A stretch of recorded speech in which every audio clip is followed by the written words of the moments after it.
All welcome back to our channel Jeevani world. ఈ రోజుటి video వచ్చేసి మీకు ఒక షాపింగ్ మాల్ గురించి చెప్దామని నేనైతే ఈ వీడియో తీస్తున్నానండి. మీలో చాలామంది షాపింగ్ మాల్ గురించి ఏంటి వీడియో తీయడం అది అందరికీ తెలిసిందే కదా అనుకోవచ్చు. కాకపోతే ఇది రీసెంట్గా ఈ మధ్య స్టార్ట్ చేశారనమాట. సో బెంగళూరులో ఎవరైనా దగ్గరలో ఈ షాపింగ్ మాల్ దగ్గరలో ఎవరైనా ఉంటే వాళ్ళకి యూజ్ అవుతుంది అనే ఉద్దేశంతో నేను ఈ వీడియో అయితే తీస్తున్నాను. ఇది వచ్చేసి ఎలక్ట్రానిక్ సిటీ ఫేజ్ 2లో అయితే ఉందండి. డైరెక్ట్ డీమార్ట్కి వచ్చేసి ఆపోజిట్లో అయితే ఉంటుందన్నమాట. దీని షాపింగ్ మాల్ నేమ్ వచ్చేసి M5 షాపింగ్ మాల్ అనమాట. సో కొత్తగానే స్టార్ట్ చేశారు, రీసెంట్గానే ఓపెన్ అయిందనమాట. సో ఎలా ఉంది ఏంటి అని చెప్పేసి మేము కూడా చూద్దామని వెళ్తున్నాము. అలానే మీకు కూడా తెలిసినట్టు ఉంటుంది, చూపించినట్లు ఉంటుంది అని చెప్పేసి నేనైతే ఈ వీడియో అయితే తీస్తున్నాను. సో స్టార్ట్ అయిపోతే మేము 5 o'clockకే మేము ఇంటి నుంచి స్టార్ట్ అయిపోయాము. మాకు ఇంటి నుంచి జస్ట్ ఒక 3 to 4 kilometers డిస్టెన్స్లో మాత్రమే ఉంది shopping mall.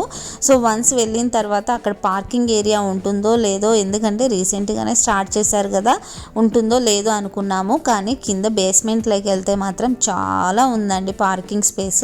So parking space 2 wheelersకి కానీ నెక్స్ట్ 4 wheelersకి కానీ చాలా కంఫర్ట్గా ఉంది. సో మేము డైరెక్ట్గా బేస్మెంట్లోకి వెళ్ళేసి జస్ట్ పార్కింగ్ ఏరియాలో పార్క్ చేసేసి డైరెక్ట్గా మేము వచ్చేసి ఫస్ట్ ఫ్లోర్కి అయితే వచ్చేసాము. సో యాస్టీస్గా మీ అందరికీ తెలిసినట్టే first floor, second floor, third floor వచ్చేసి ఓన్లీ షాపింగ్ ఏరియాస్ మాత్రమే ఉన్నాయి. లైఫ్ స్టైల్ అని, మ్యాక్స్ అని, ట్రెండ్స్ అని, నెక్స్ట్ వచ్చేసి పీటరింగ్ ల్యాండ్ అని, US పోలో అని, ఇలా డిఫరెంట్ బ్రాండ్స్తో డిఫరెంట్ షాప్స్ అయితే ఉన్నాయి. కాకపోతే నేను అదంతా తీయలేదు. సో ఎందుకు అంటే అది అందరికీ తెలిసిందే, జస్ట్ క్లాస్ ఉంటాయి. సో ఆఫర్లు ఏమన్నా ఉంటాయేమో ఉద్దేశంతో అయితే వెళ్ళాము. బట్ ఆఫర్స్ అయితే ఏమీ లేవండి. సో రీసెంట్గా స్టార్ట్ చేసినా కూడా కాస్ట్ మాత్రం హెవీగా ఉంది. సో ఇంక ఇది వేస్ట్ అనుకోని చెప్పేసి డైరెక్ట్ 5th ఫ్లోర్కి అయితే వెళ్ళిపోయాము. సో ఇక్కడ వచ్చేసి ఫన్ సిటీ అని అనేసి ఇక్కడ ఒకటి ఉందన్నమాట. మొత్తం చాలా పెద్ద ఫ్లోర్ ఇది. 4th ఫ్లోర్ వచ్చేసి, సో 5th ఫ్లోర్ వచ్చేసి ఫుడ్ కోర్ట్ అనమాట. సో ఈ ఫన్ సిటీలో దగ్గరలోనే ఇక్కడ రిలాక్స్ షేర్ అనేది ఏదో సంథింగ్ రాసి ఉంటే అది చూస్తూ ఉన్నాము. ఒకసారి మనం కూడా ట్రై చేద్దామా వద్దా అని అనేసి డిస్కస్ చేసుకుంటూ నేనైతే లోపలికైతే వెళ్ళిపోతున్నాను. ఫన్ సిటీలో చాలా గేమ్స్ అయితే ఉన్నాయి. పిల్లలకైతే చాలా మంచిగా ఉంటుందన్నమాట. నేను మామూలుగా అయితే కొన్ని మాల్స్కి తిరిగినప్పుడల్లా ఓన్లీ కొన్ని మాత్రమే చూశాను. బట్ ఈ మాల్లో నాకు తెలిసి చాలా ఎక్కువ ఉన్నాయండి. మేబీ ఒక 20-30 గేమ్స్ వరకు ఉన్నాయి. ఆ గేమ్స్ పేరేంటో కూడా నాకు తెలియదు. నేను వీడియోలో చూపిస్తున్నాను చూడండి ఒక్కొక్కటిగా.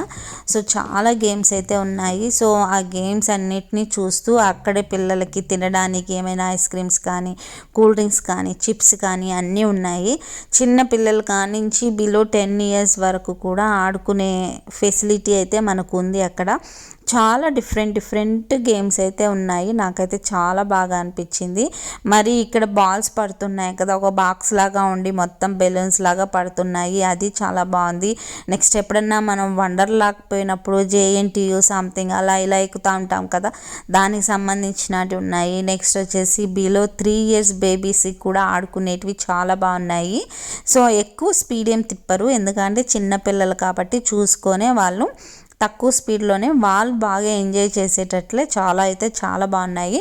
తర్వాత ఇదంతా చూసుకొని రిలాక్స్ షేర్ గురించి మాట్లాడుకున్నాం కదా, ఒకసారి చూసొద్దాము అని చెప్పేసి మళ్ళీ బ్యాక్ వెళ్ళాము. బ్యాక్ వెళ్ళిన తర్వాత ఇక్కడైతే 4 chairs ఉన్నాయి.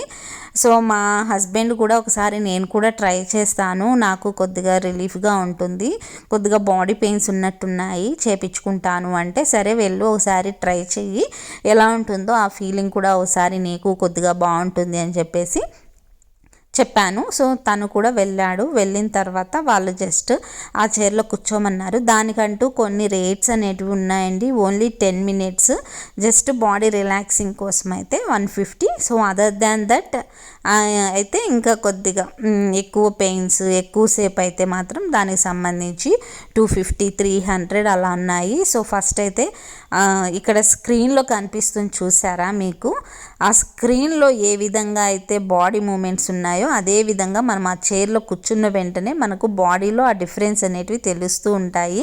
జస్ట్ వీపు పైన ఏదో ప్రెస్ చేసినట్టు, కాళ్ళ దగ్గర ఎవరో నొక్కుతున్నట్లు చూసారా, ఈ విధంగా అయితే మనకు తెలుస్తూ ఉంటుంది. ఆ స్క్రీన్ రికార్డింగ్ ద్వారానే వాళ్ళ బాడీలో వాళ్ళకు చేంజెస్ తెలుస్తూ ఉంటాయి. సో బయట చూసే వాళ్ళకు కూడా మనకు కూడా తెలియడానికి ఆ స్క్రీన్ పైన అలాంటిది పెట్టారనమాట.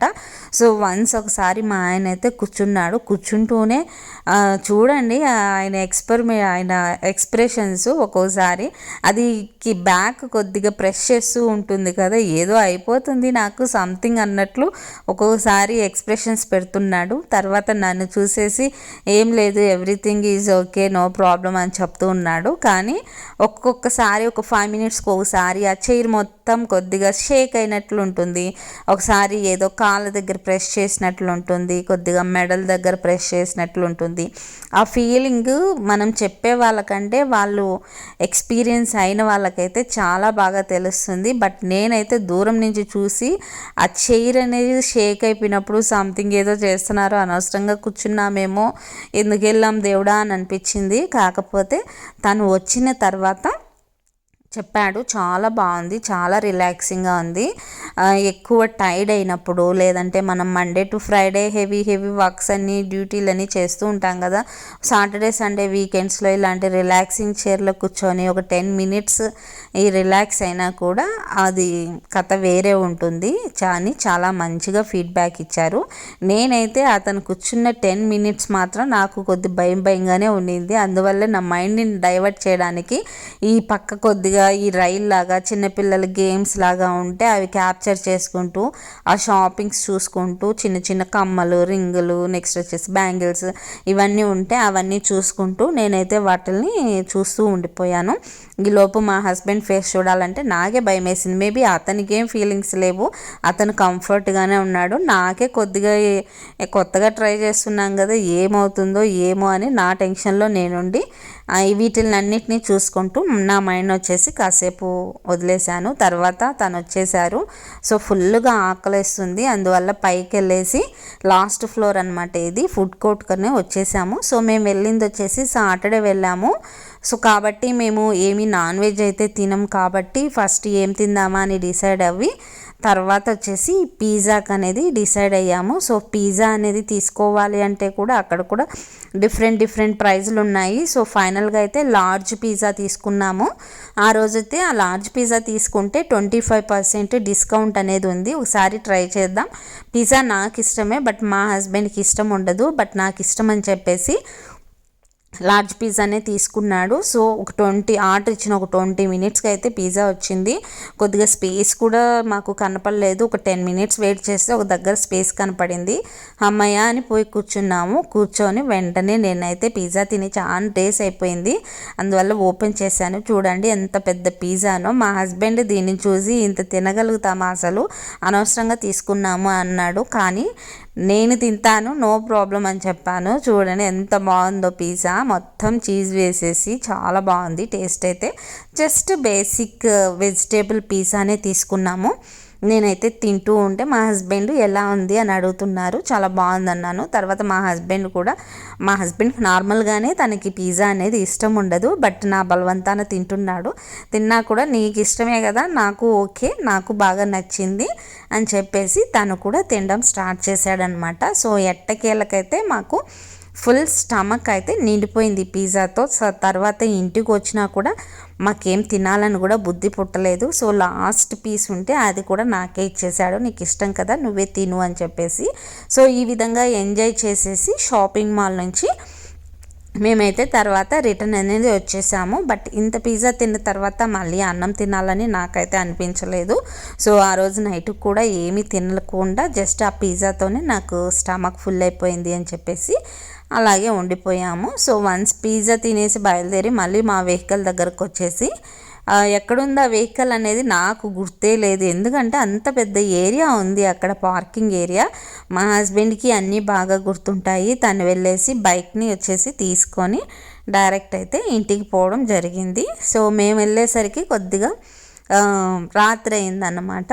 సో ఈ విధంగా అయితే మా వీకెండ్ అనేది జరిగింది. ఇదండి ఈరోజు వీడియో. ఈ వీడియో కనుక మీకు నచ్చినట్లయితే వెంటనే ఛానల్ని సబ్స్క్రైబ్ చేయండి, లైక్ చేయండి, అలాగే షేర్ కూడా చేయండి.